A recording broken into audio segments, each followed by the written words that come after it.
pois o reino de Deus está chegando. Aleluia,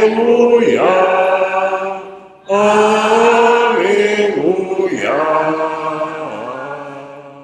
aleluia.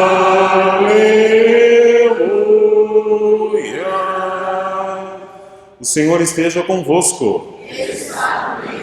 Proclamação do Evangelho de Jesus Cristo segundo Mateus. Glória a vós, Senhor.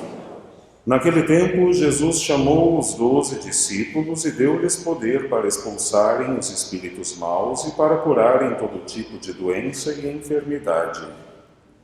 Estes são os nomes dos 12 apóstolos. Primeiro, Simão, chamado Pedro, e André, seu irmão. Tiago, filho de Zebedeu, e seu irmão João.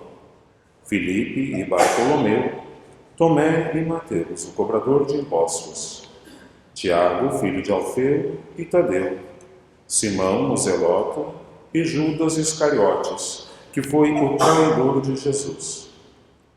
Jesus enviou estes 12 com as seguintes recomendações: não deveis ir aonde moram os pagãos, nem entrar nas cidades dos samaritanos, e diante as ovelhas perdidas da casa de Israel. Em vosso caminho anunciai, o reino dos céus está próximo. Palavra da salvação. Glória a vós, Senhor. Caridade, venham sentar nos instantes, meus caros. Nas quartas-feiras deste ano temos meditado sobre o Ano Santo da Misericórdia. E nos últimos meses, bem como nos próximos, estamos contemplando cada uma das obras de misericórdia. E hoje dedicaremos uns instantes para meditar sobre a obra de misericórdia de visitar os prisioneiros. É um dos critérios do juízo final. Jesus disse: "Vinde a mim, benditos de meu Pai", e entre tantos critérios, lá pelas tantas dias estive preso e fostes me visitar. Então lhe perguntam: Senhor, quando foi que estivestes preso e fomos te visitar? O Senhor responde: cada vez que o fizestes a cada um dos meus irmãos, a mim o fizestes.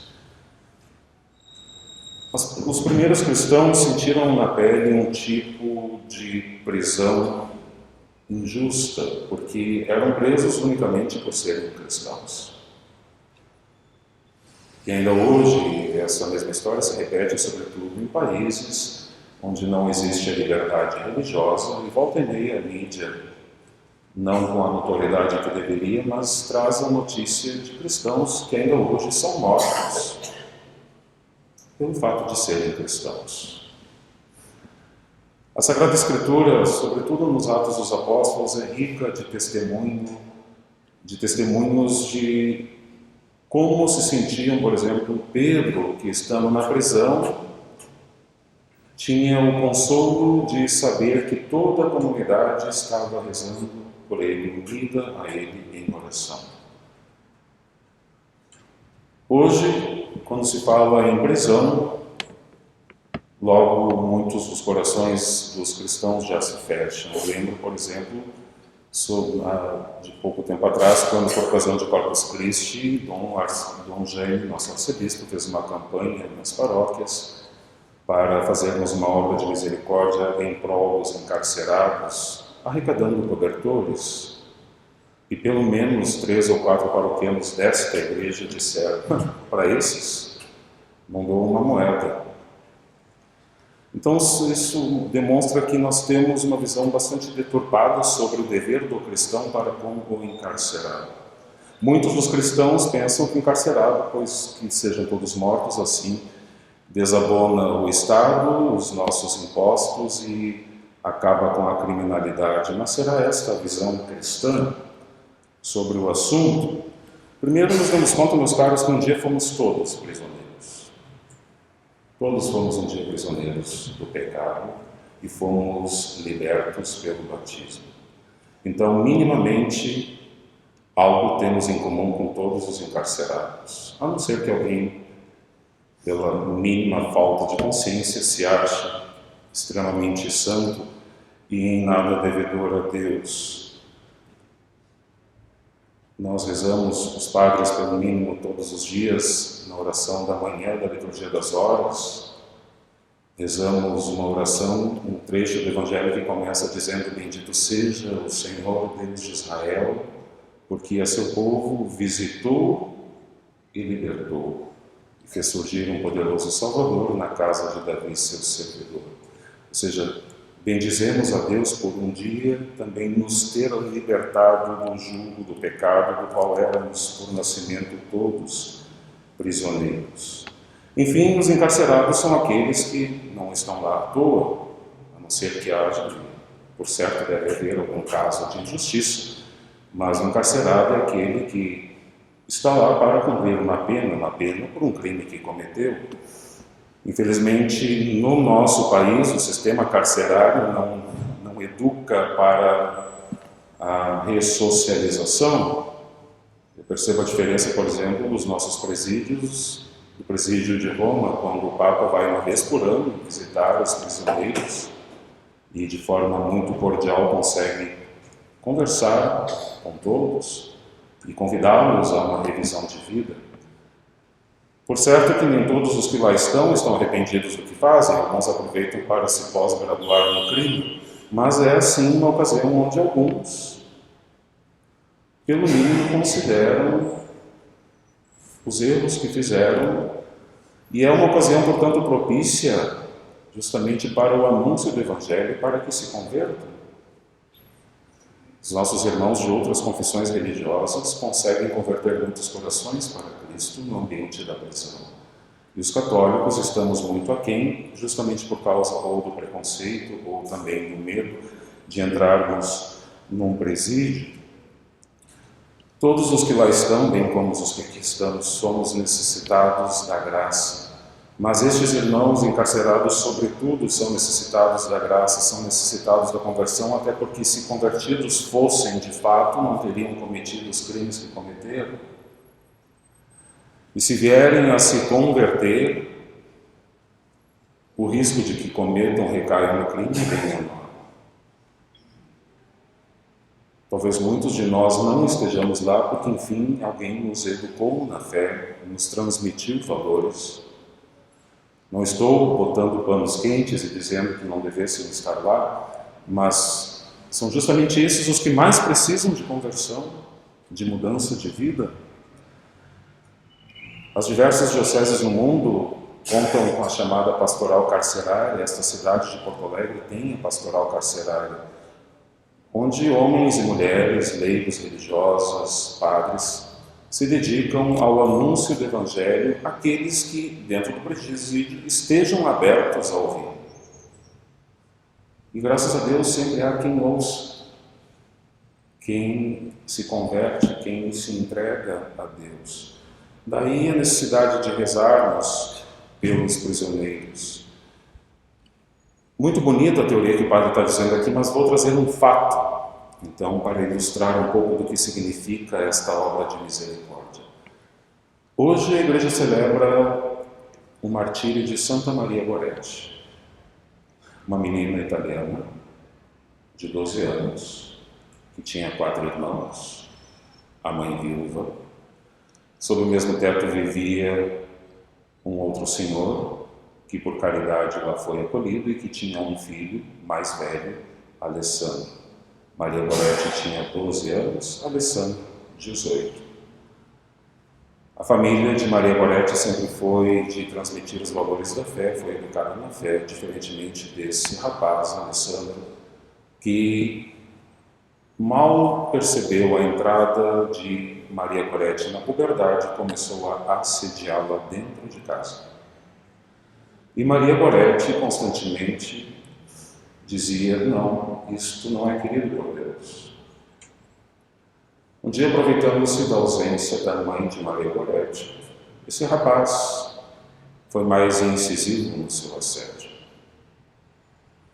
e ameaçou Maria Goretti com uma faca. E ela disse: prefiro morrer a ofender a Deus. Levou mais de uma dezena de facadas. O pai desse rapaz, quando chegou em casa, percebeu a situação, levou a menina ainda viva para o hospital, mas ela não sobreviveu. O rapaz foi preso. Antes de morrer, a menina confidenciou à mãe: eu perdoo, Alessandro, e te peço que perdoe também, porque do céu eu vou rogar a Deus para que ele se converta. Durante anos na prisão, o rapaz nunca demonstrou nenhum sinal de conversão. Até que numa noite teve um sonho com Maria, menina, colhendo flores num campo e entregando para ele. Ele acordou convertido. E converteu-se assim profundamente, não foi uma conversão aparente. Quando terminou de cumprir a pena, que fez questão de cumprir até o fim, o primeiro gesto foi ir até a casa de Maria e pedir perdão para a mãe e para os irmãos. Juntos foram na missa de Natal naquele ano. Juntos estavam na Praça de São Pedro quando Pio XII canonizou Maria Goretti. Ele dedicou a vida consagrando-se a Deus através da ordem dos frades capuchinhos e no mosteiro sempre escolheu os trabalhos mais humildes, como porteiro e como jardineiro. Converteu-se. Isso significa dizer: rezai pelos vossos inimigos. É rezar para que se convertam, não para que se percam, não para que se danem. Isso é questão de caridade cristã. E quanto mais sério for o caso, a gravidade do crime cometido, mais necessidade aquela pessoa tem de oração para que se converta. E a história dos santos nos mostra, como é o caso de hoje, Santa Maria Goretti, de que a conversão é fruto da oração e da caridade cristã. Quantos há, talvez, que não se convertam porque nós nos omitimos ou nem nos damos conta de que precisam da nossa oração. E se for um pouco mais heróica a nossa caridade, da nossa visita, talvez de forma organizada, com uma pastoral, não feita de forma isolada, mas planejada, orientada pela igreja, enfim, que conduza de fato a pessoa à conversão. É um assunto delicado, reconheço, principalmente para aquelas pessoas que sofrem na carne, consigo, com algum familiar, as consequências de um delito, de um assalto, de um roubo, de um assassinato. Mas quando a gente olha para esta figura de Maria Goretti, a gente se dá conta de que, de fato, a única forma de romper a cadeia, o círculo vicioso do desejo de vingança, a única forma existente é o perdão e a oração pelo bem da pessoa. Valha-nos, além da intercessão de Santa Maria Goretti, a bem-aventurada Virgem Maria, porque esta também assistiu à prisão injusta e à tortura do próprio filho. E a sua atitude em relação aos que ofendiam Nosso Senhor não foi a de condenação que estava ao seu alcance, foi, como rezamos na Via Sacra, ir ao encontro do filho que carregava a cruz. O Evangelho não nos relata nem uma palavra que ela tenha dito a ele, mas não é difícil imaginar o olhar de Maria para com o filho e a força que esse olhar transmitiu para que o filho carregasse a cruz até o fim, em favor justamente daqueles que o estavam maltratando e levando à morte. Em favor justamente daqueles a quem o Senhor diz: Pai, perdoai-lhes, eles não sabem o que fazem. Então, que Nossa Senhora nos ajude a considerar esse assunto tão caro, tão sério, e do qual muitos corações podem ser, a partir do qual muitos corações podem ser convertidos, se ao menos nos dispusermos a rezar por estes nossos irmãos e irmãs que cumprem pena, para que se convertam e sejam também eles libertos do pecado e também eles possam louvar e bendizer a Deus. Amém.